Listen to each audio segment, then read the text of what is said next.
बिस्मिल्लाहिर्रहमानिर्रहीम।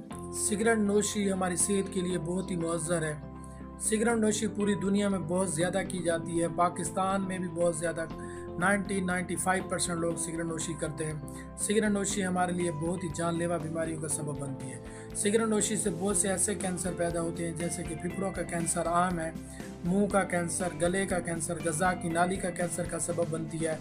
इसी तरह गुर्दे का कैंसर, मसाने का कैंसर, सर्वाइकल कैंसर, बहुत सी ऐसी बीमारियां दिल की बीमारियों का सबब बनती है। निज़ाम तौलीद को मुतासर करती है, हमारी सेक्स परफॉर्मेंस को मुतासर करती है। सिगरेट नोशी हमारी जल्द को बहुत मुतासर करती है, बुढ़ापे के आसार पैदा करती है। सिगरेट नोशी हर तरह से बहुत ही नुकसानदेह है। सिगरेट के अंदर हाई केमिकल मौजूद निकोटीन, टार, कार्बन मोनोऑक्साइड हमारी सेहत के लिए बहुत ही मुअज़्ज़रदा केमिकल हैं, बहुत ही जानलेवा साबित होती है। ऐसे लोग जो सिगरेट नोशी ज़्यादा करते हैं वो अपने आप की ज़िंदगी को तबाह और बर्बाद कर रहे हैं।